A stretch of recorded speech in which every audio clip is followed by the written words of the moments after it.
kuna mfumo wa EFD. Huu unarekodi mauzo ya wafanyabiashara hapa nchini. Naomba nizungumze kidogo kwenye huu mfumo. Mheshimiwa Mwenyekiti, Mheshimiwa Naibu Spika, mfumo huu wa EFD mimi naona wakati mwingine kama hauisaidii serikali. Naomba serikali uangalie upya huu mfumo, kwa sababu baadhi ya wafanyabiashara wengi hawatoi risiti za EFD mashine kwa kusingizia vigezo mbalimbali.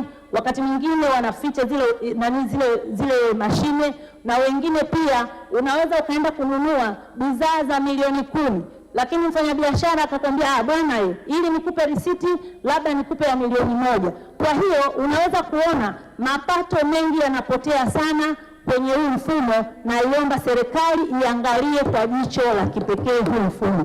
Lakini pia unaweza kuboresha na mfumo wa MUSE. Mfumo huu ni mfumo wa ndani wa serikali ambao unasimamia upangaji wa bajeti, kama ambavyo ndani hapa tumepanga bajeti za 2026-2027. Mfumo huu bajeti zote zitaenda kwa vifungu. Hakuna malipo yoyote ya serikali yatakayofanyika kwenye taasisi zote za serikali zinazosimamiwa chini ya Wizara ya Fedha bila kutumia mfumo huu wa MUSE. Lakini pia mfumo huu unatoa kibali cha kutumia hizo fedha na kudhibiti matumizi ya taasisi za umma. Mheshimiwa Mwenyekiti, niendelee kuipongeza sana wizara hii. Umeendelea kutoa mafunzo kwa watumishi wa kada za uhasibu wa wizara, lakini pia idara zote za serikali, lakini pia imeendelea kutoa mafunzo ya kiuhasibu kwa taasisi kwa maana ya halmashauri.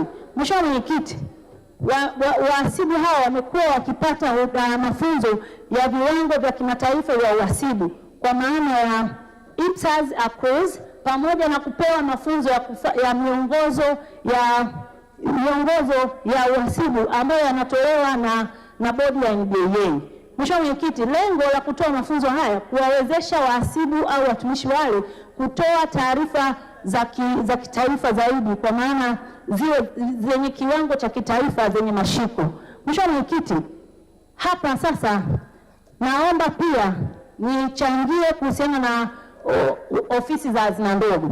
Wizara ya Fedha ambayo kwa sasa makao yake makuu yako hapa Dodoma, imeendelea kupeleka huduma mikoani kote katika nchini Tanzania, mikoa yote 26. Mheshimiwa Mwenyekiti, sasa hivi mtumishi mstaafu ambaye yuko Dodoma anapata haki sawa na mstaafu ambaye tayari yuko Mtwara.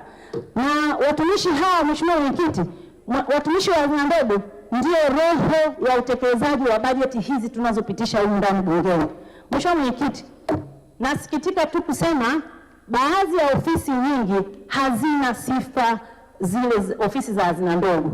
Naiomba sana serikali, naomba nikushauri Mheshimiwa Waziri, najua hili lipo ndani ya uwezo wako, waweze kuangaliwa ofisi zile zote za hazina ndogo ambazo hazijapata maeneo.